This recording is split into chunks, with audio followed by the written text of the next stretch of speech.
Hey guys, my name is Jane Ineffable and welcome back to my YouTube channel and welcome to our first the Diaspora Dialogues Sunday's discussion. Yay! I'm really excited. Today we're going to be talking about, does Jamaican dancehall music have the power to take over the world? I really love watching this Jamaican podcast called Let's Be Honest by Frais. On there he's had quite a lot of important business people, lawyers, artists in Jamaica, and he's a really important figure when it comes to, I wouldn't say controversy, but I would say he's an important figure when it comes to underground media or non-commercialized media. So his opinion is really by the streets, for the people, and there's nothing more beautiful than, I would say, grassroots publicization, and I think he's integral in that, and I want to be a part of it a little bit. So I'm going to be giving my take on if I think that Jamaican dancehall music can take over the world. Well, if we look at history, reggae music, dancehall music essentially was emerging in the 1970s, and I did a lot of research about it for my dissertation at university this year. So I'm very aware of the historical reasons, and if you want me to do a whole video about how the history of the outbreak of dancehall and reggae music integrates with the Windrush generation, then comment that down below and I can definitely make that a part of the Diaspora Dialogues. But for now, I'm just going to stick to the more social side of this discussion. Okay, well, to answer this question, long story short, I would say yes, but I would say it's going to come with its challenges. Now, I think that reggae music and dancehall has the power to take over the world and really get its foot internationally again and being recognized and taken seriously because of the younger generation. So we currently have a very popular, notorious producer called Rvssian that is doing a lot of work with the youth, such as Jaii Kingdom, Niji Boy, Nigeri, I think, who else? Raja Wild and so many other people, right? And he's really bringing back that whole riddim culture where, do you know what, there's one man makes a riddim and everybody jumps on it. Do you know what I mean? I feel like that's something that we see a lot in pop music with like a lot of the sampling that's going on, which I think is really awful. Like, be original. Like, why are you guys sampling old songs and ruining it? Exactly. But other than that, he's basically bringing back rhythms, making lots of different people jump on it in rhythms. You know, Moyan's doing it as well, where you got the male perspective, you got the female perspective, but they're making it fun and it's just bangers, right? And it's really nice to see that big part of the culture coming back into things. I wouldn't necessarily call it a trend, but I'm really enjoying the fact that we're going back to our roots to really push it. Number two, one man can't push dancehall. Like, Jamaica, when you think about it, is a continent. It's a very well, it's not the smallest island, but it is a small island compared to, for example, the continent of Africa or West Africa, where Afrobeats is really being pushed. So we're going to need the numbers and we're going to need the support, and we can't have one man do it. Everybody needs to do it. Like, we need to get out of this mentality where there could only be one person on top, and by one man eating, the others aren't eating. No, we're going to eat together, and that's why I'm really love what Rvssian's been doing with his beats and his producing. Also, I would say that I was watching an interview with my Shenyang. I love Shenseea. I was watching an interview with her where she was basically saying that the difference with Afrobeats and dancehall right now is that in Africa, like, Africans are really, obviously Afrobeats is a worldwide phenomenon. Like, so don't think that just because I'm focusing on Africa and I'm focusing on the Caribbean that I am not speaking about it on a mass global scale, right? But I just want to talk about where it started and be very localized in what I'm saying. But she was of the opinion that Africans are purchasing the music. Like, they're not just going on Spotify or Apple Music and streaming. Like, no, they're in iTunes and they're actually buying the records, and that really helps push things further, and which I completely agree with. And I also feel like they've got quite lots of like money and people with money that are actually pushing the genre and that can afford to put them in like huge spaces, as in arenas or festivals, who can literally put them in big spaces, put them in front of big execs, and do all of that stuff. I think that there's more money there. I also feel like there's been a bit of a problem in Jamaica, and I don't want to say Jamaica specifically because I know all over the Caribbean they make dancehall music, but I'm just being specific and localized in how I speak. But I know there's been quite a big problem where it comes to management of the artists, like these managers, they're not really contacting the right people, they're not demanding the right amount for the artists, or you know, artists are getting upset when they're being put on commercial flights when they want to fly first class. So there's been a bit of a mismatch in terms of the agreements and the contracting and the actual outsourcing. So I feel like that's a bit of a problem. I just wanted to add that I don't think as well that we are incorporating merchandising enough. We're not incorporating merchandising enough. We're not incorporating brand and building our brand images on Instagram and making our pages look very clean and understandable to somebody who may not know who you are, or may not be a fan, so they can understand you as a brand and what you do. I feel like we're not including DJs. We need to involve the DJs again, be submitting our songs for playlists, doing all the A&R in. We need to bring back sponsorships. Whenever you go to the Caribbean and you're going to a very important dance or a rave, you will notice that you'll have the Stag or the Carib or the Ray and Nephew or the Magnum, that you have stands a lot of the time of alcoholic brands, right, where they're helping to sponsor the event. Like, come on guys, like, get sponsored by the brands, make the brands help you sponsor your tour. Like, ciao. Like, at this point, if any Jamaican artists need me to be their manager, comment down below or hit me up, because we need to get to this money and we need to push ourselves in this global scene. But at the same time, when we look at history, if we look at right now, Buju Banton, he sold out, was it Madison Square Garden, like 4 times, I think, right? If you look at the past, we had Sean Paul make a really amazing run and make it really commercial. We have Kevin Little singing Turning Me On, like that made it worldwide. Like Bob Marley has made it worldwide. So we can't say that there's not power in our genre or what we're doing. Like, we've had people make it and push the genre internationally, worldwide, and have huge amounts of success. So I wouldn't want anyone to ever think that there's not power in dancehall music. Of course, it gets the criticisms and the backlash for it being very vulgar, but I think all music is, whether you're doing it subtly or overtly, I think all music here has sexual connotations. So unfortunately, that is what sells and that is what people want to listen to. But I don't think that the backlash is good enough reason for us not to push it. And when we look at stars like Vybz Kartel, who is still making music from prison, or stars like Sean Paul, who's going to be performing at Wireless this year and is always being booked all around the world to this day, even though I don't really think he's necessarily released any huge new music.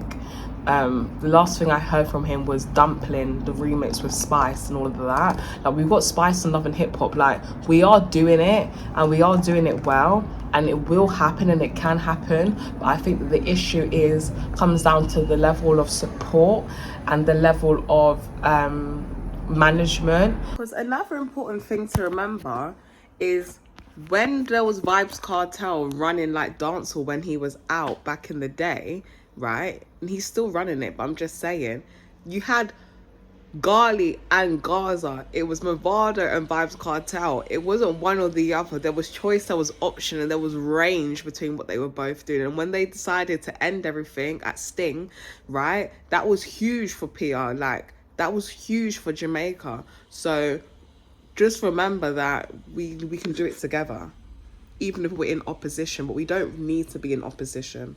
But I also feel like when there are stars that are breaking out and are doing well, I think it's important to not assimilate. You don't need to change your accent, sound a bit more English and a bit more palatable, because your patois is good enough English as far as I'm concerned.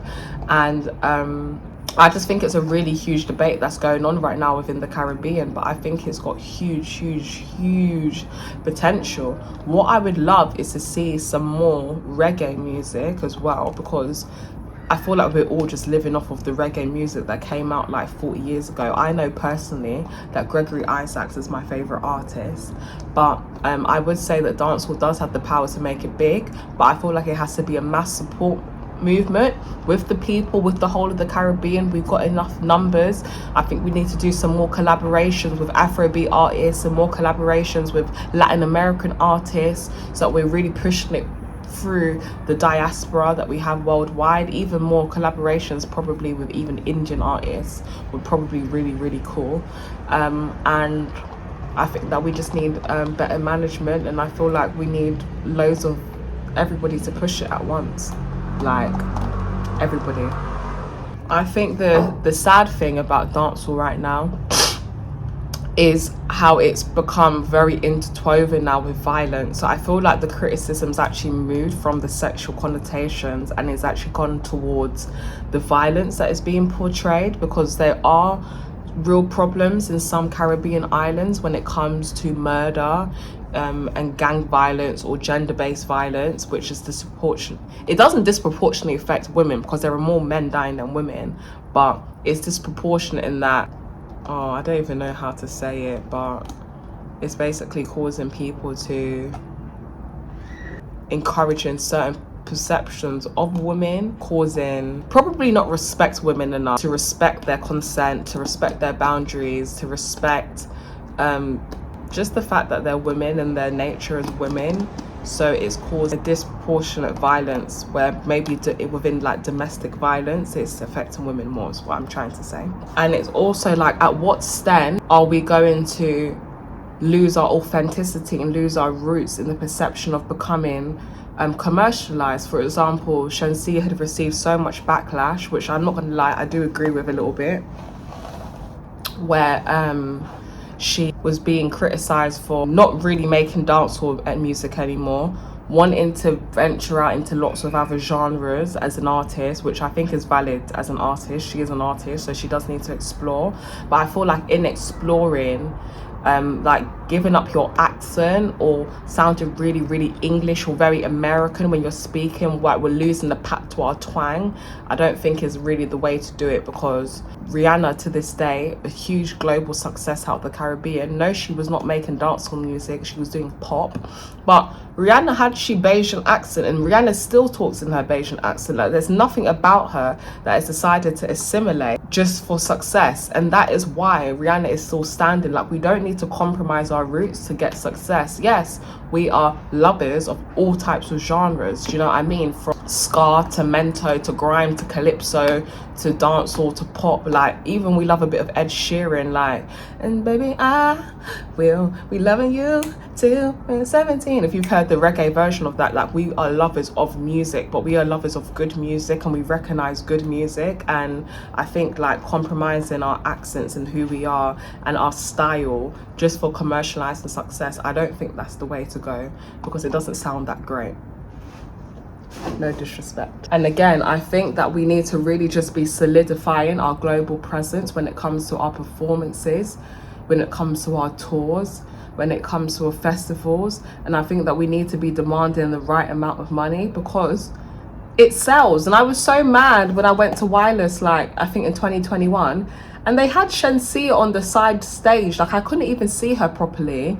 They had Skilly Bang on the main stage, and he is someone that is actually very commercial, but he is so Jamaican as well. Like, his commercialization is not no regular, like what he's talking in Tyler's song. It's so Jamaican. So you can, she love bad man. Like, you can get that success by being authentic. But, you know, we need to just demand and know our rights and know our success, because at City Splash, more people came to see Shenseea than they did come to see Beanie Man. Like, she deserves the main stage. So I feel like, again, when it comes to management, we need to know what our worth is. Yeah, we need to show up, but we need to show up in the right way, and we need to make not too many demands, but the right type of demands, so that the artists and the generations that come after are all set to go. Perhaps we need to see some more collaboration between the young people and the younger generation and the older generation, because everybody's got a story. Like, you know, for example, they might have been mentored by Egyptian, or they might have had a relationship. I think Daps said he had like a relationship with Beanie Man or Buju or one of them, because they lived near him. So like he would see them around and it would be his motivation. Like, I think more of our stars need to be, especially our established ones, need to be getting in the boost with the ones that are establishing, not the ones that are getting 60 views, but the ones that are at least getting millions of views. And I think that TikTok is going to be a big part of pushing it, because dancehall is more than just a music. It's about a culture, it's about a whole system, it's about resisting oppression. It involves dances, and I feel like if we continue to make it lit, that would be a really amazing way, especially with our performances on stage. Like, Spice always brings out her dancers shell it down.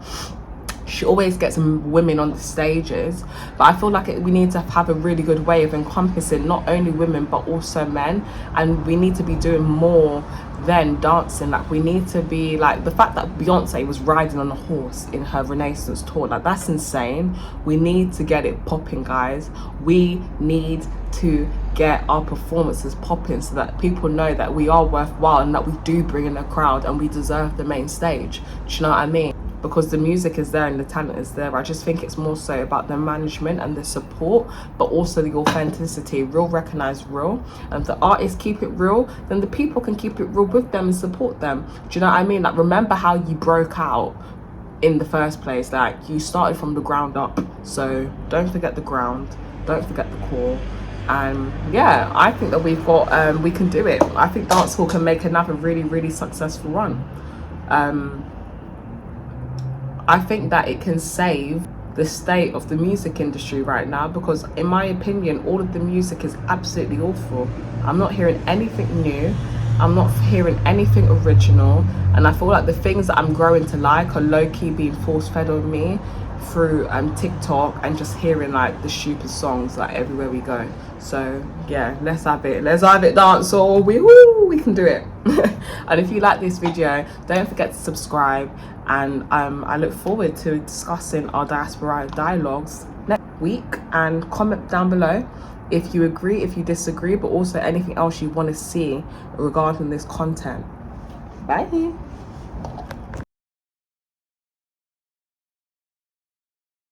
So, if you liked what you watched today and you want to see some of my other videos from my mini series, just remember that on Mondays we have the hot topics of the week, where we do a little debate and discussion about everything relevant, current and trending. On Wednesdays we do Uni Unveiled, where we discuss and debunk everything about university and all of the myths that come with it, making higher education more accessible to you, especially those who do not have parents that have gone to university and been educated.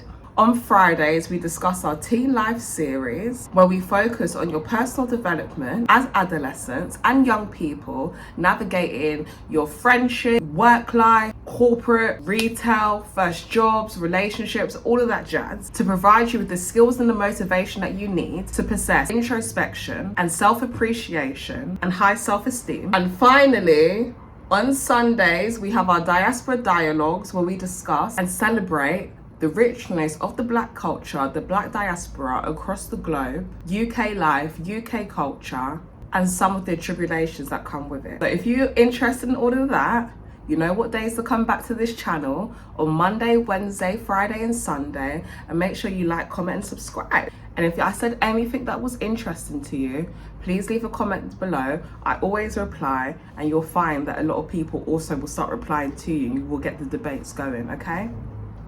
Be a shepherd, not a sheep.